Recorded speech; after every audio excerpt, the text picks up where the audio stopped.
Hi everybody, it's Lene. Thanks so much for stopping by my channel today. So I have another one-page wonder for you guys, and this one I'm using again Songbirds 12 by 12 pattern cardstock, new from Paper Wishes hot off the press, and it's absolutely gorgeous. It's a very mixed media look with these beautiful birds, lots of music notes and beautiful botanicals and the feathers, and you get two of each of these. Go, and these are card toppers, which I love to use, and then little cutouts. All right, so I already know what paper we're going to use. We used this one last week. If you haven't checked out that video, I'll put it at the end. I think we're going to go ahead and use this one. It's got this lovely sort of, it's almost like a purpley purple on the back, purpley pink. All right, so we're going to use this one, but because we've got a bird focal down here and a bird focal down here, we need to be very careful how we're going to cut this out. So we want to feature those things. And somebody asked me recently where I get my inspiration or how I do my one-page wonders, and I'm just going to show you how this process is for me. So I started out with a sheet of just 12 by 12 cardstock, and what I did was I cut this down to 9 inches wide because I wanted to have a strip on here and a strip on the bottom to make pockets, to do things with, okay? So the core part of the base, I knew like if I folded this in half, 4.5 inches wide would be a good width for a little book. And then like how tall do we make it? Well, I wanted to have some space down here. I didn't want to use the whole 12 inch. So what if I use 10 inches? So now we're at 9 by 12. And you can see I've got some fold marks here. So the first fold I did here, and we could do a little tall pocket here and here. That works out great. And then with the little strips I had down below, that was 9 inches wide, I cut that in half, so I have two 4.5 inch pockets. And I've just been cutting little half circles using my 1.5 inch circle punch. So, okay, so we've got 1, 2, 3, 4 pockets in there. I liked that idea. But then what if I want to make this whole thing taller? Like that. So now it's 6.5 inches tall instead of 5.5 inches tall. So it's just an inch, but does it provide more space up here to put taller things in? Is it more usable? I think maybe it is. So that's how this goes. And then I have this strip over here that I could do lots of things with. So in laying this out, this is my process. In laying this out, this is how I figure out how I'm going to use the decorative paper with the embellishments on it, how I feature them. So I kind of do a little layout first, like this. So I know I want to keep this little bird down here, and it's going to be a close call, but I think we can definitely use this one. And then this one up here. All right, I think we can handle that. So I'm going to get my paper cutter. And it's just a nice little sort of template. Use some scrap paper or whatever to see if what you're doing is going to work. So we're going to have to be kind of careful when we cut this out. So we're going to go 9 inches wide, just like this, like that. And then we're going to go 10 inches. And we're going to be very careful about that little bird at the bottom because he's just barely going to make it. We're going to give him a little haircut. Okay, but he still works. All right, so then, there we go. Now, I can either have this be the front or I can have this be the front. I think that it would be very cool to have that be the front. So now we're going to score this, all right? We're going to turn it, so this is 10 inches long, and we need to score that right there. And I wrote it down, we need to measure 7 inches right here.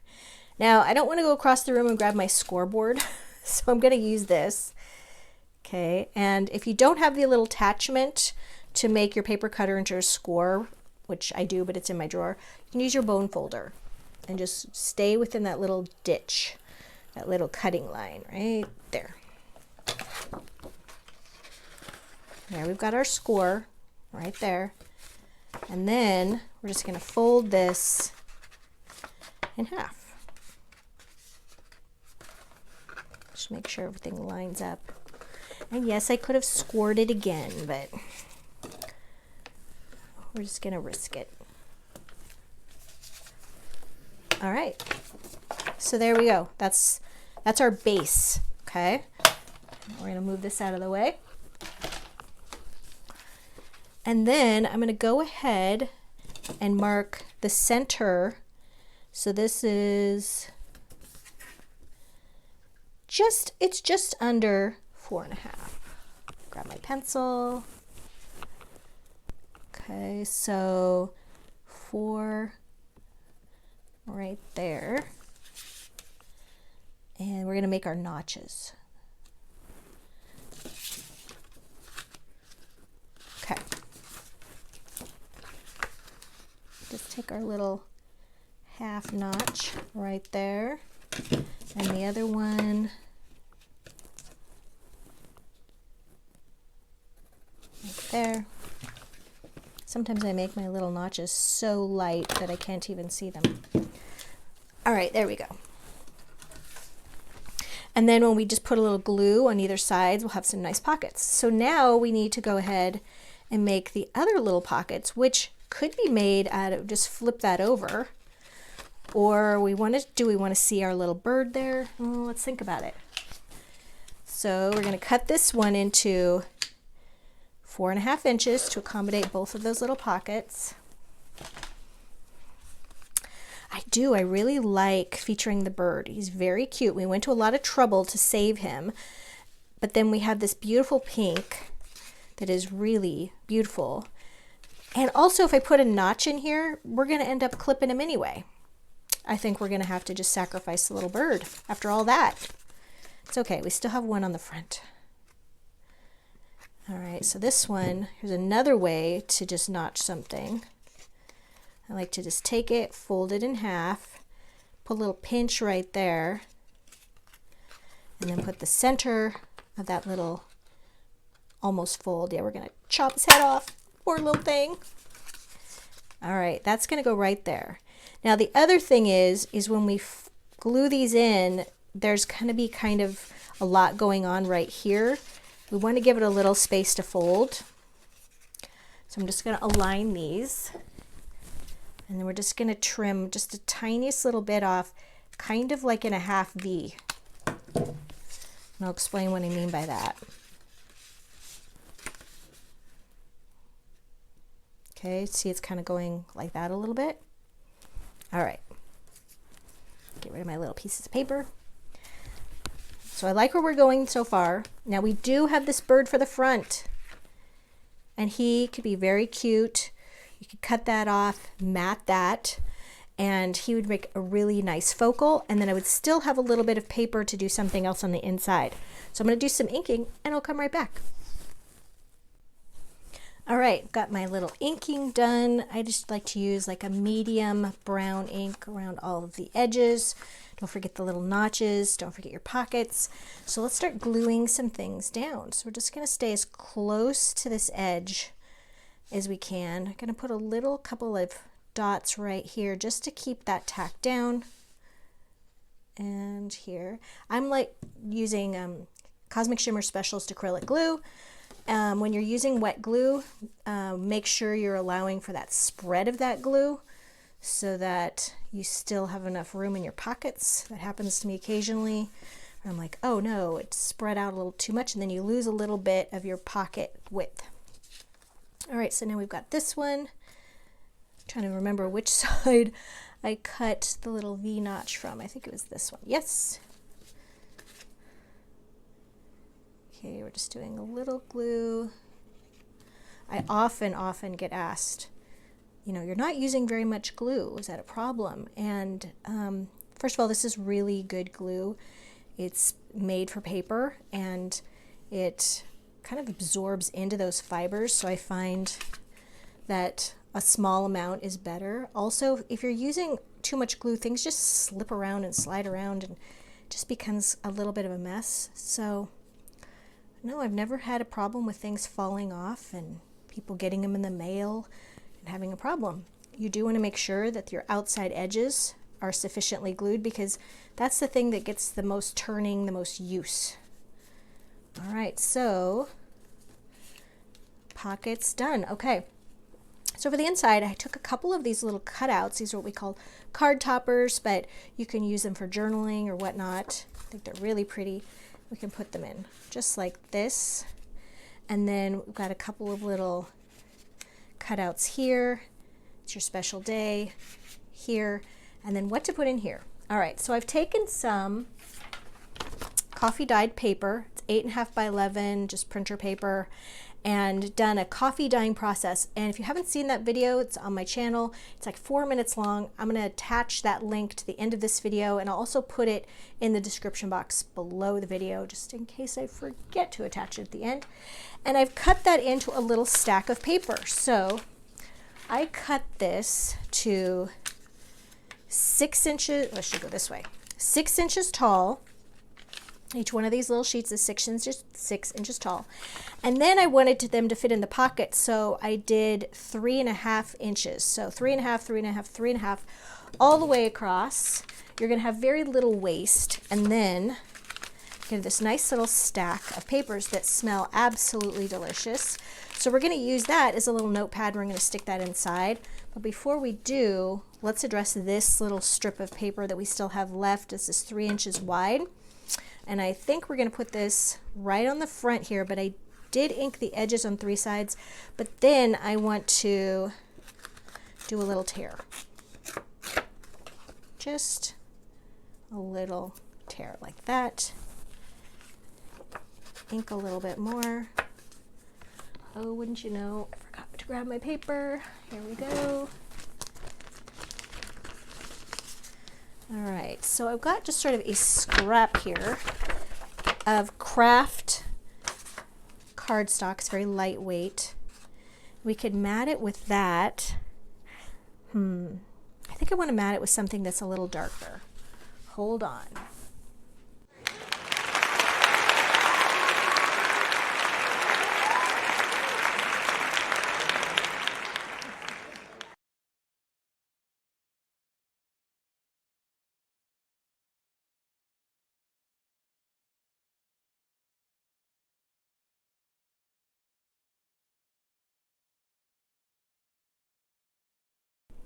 All right, this is the color I want to use. It's from the coordinating solid cardstock. So I'll lift that down below. And I want to do a little tearing, but I want to do this with my ruler. So yeah, that's going to make that pop really nicely. So I'm going to take this piece right here, and I'm just going to tear that. I don't care if it's too chunky. We want to really look like it's torn, but I also want to control that tear. There we go. Just like that. And then on this side, I want to turn, this is going to look kind of strange, so we're going to do it this way. I want to make sure I get that white edge.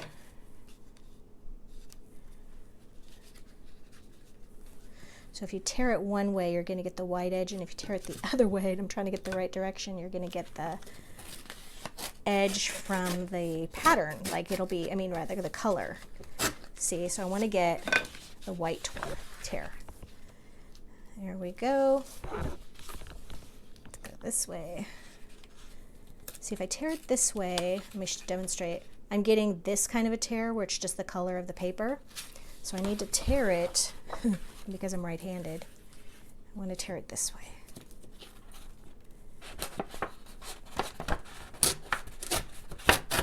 There we go. And I would just need to do the top edge.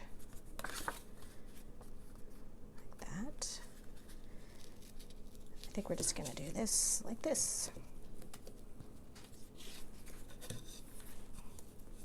I keep switching directions with the ruler, I'm sorry.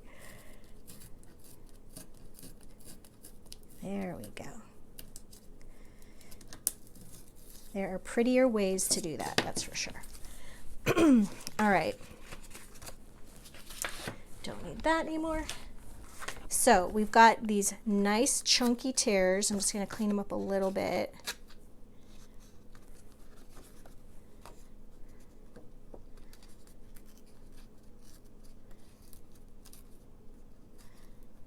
There we go.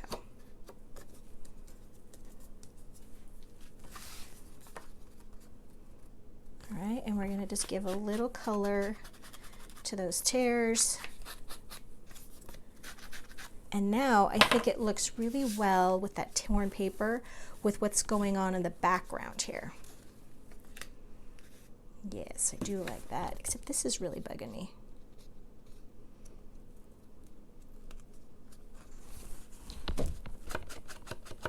There we go. All right, so we're going to glue this one down, just like that. And then that one, we could foam tape that one. Let's foam tape it. I'm going to get my really large wheel of foam tape that's about half gone, actually. I'm going to have to get some more.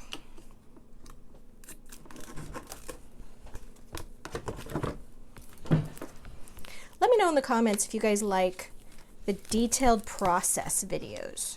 Like sometimes I feel like, am I taking too much time showing you kind of the thought process of putting a design together? Or if that's good for you, is that educational for you? Does that help you? Because if it's not, there's just no point in doing that. I suppose you can always just fast forward. You do have that control. All right, there we go.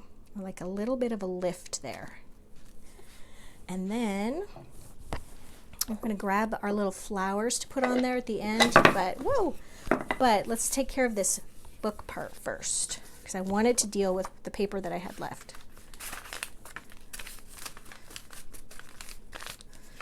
So I want to cut this down so that it is also 3.5 inches wide, and it has a nice little fold to wrap around the top.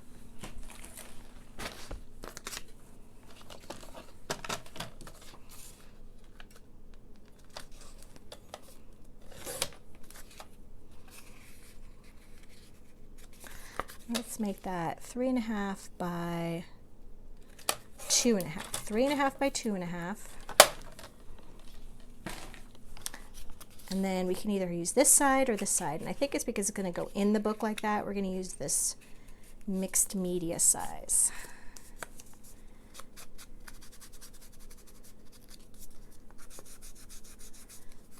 All right, and then we're just going to take all of our papers that are cut down,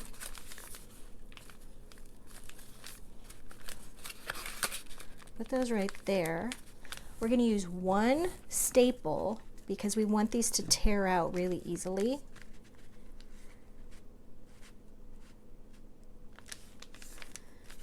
You know what, I feel like, is that too tall? Yes. We're too tall. We're wasting too much paper. So 2.5. Let's go 2.25. And that's okay. We're going to take care of that fold. That can just go on the back side.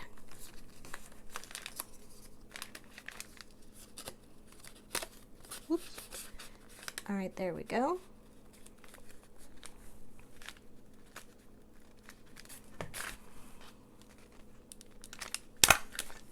It's going to go right there. Let's get out some cute little flowers. I think that would be really sweet right there. A couple of little leaves on it.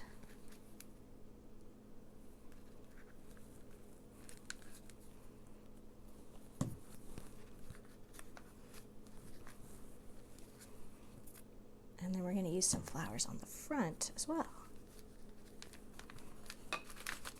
Okay, and this is just going to get tucked right in here. That'll kind of flatten out. A little flat nail there. I'm going to shut that down. And then we want to put a couple of cute little flowers here as well. I think right here.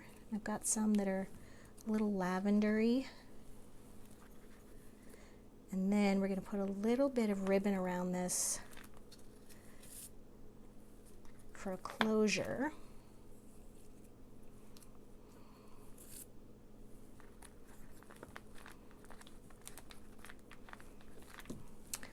Let me see if I have any small leaves in here. I think I have a couple.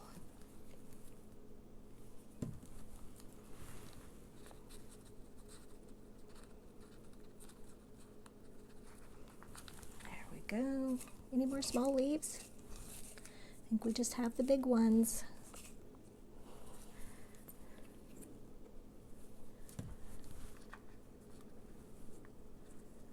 There we go. All right, and now, if you find that's a little too puffy, this is some brown crepe ribbon.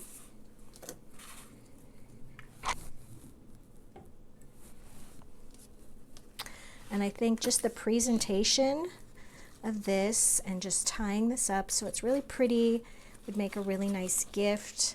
It's kind of the thought of all of my projects is making them something that's quick and that's giftable. Something to just bring along to a friend and you've made it. There's something about a little handmade gift that's just so special. There we go. All right. So thanks for coming along this little process journey with me, you guys. I love giving away my projects. So if you stick around, you'll know that if you like, comment, and subscribe for my videos, then we pick one in about a week. We pick a comment and we will announce the winner in next week's video. So you have to come back and watch next week's video. And you guys, we've also put a little note down below in the description box about my shipping fees. You know, I pay for all the shipping on my own, out of my own pocket. And I've put a little link there to buy me a cup of coffee. If any one of you want to donate $1 or $2 to help with my shipping fees, that would really be appreciated. It kind of adds up because so many of you are collecting your prizes, which is great. Thanks for joining me today, you guys, and I'll see you in the next one.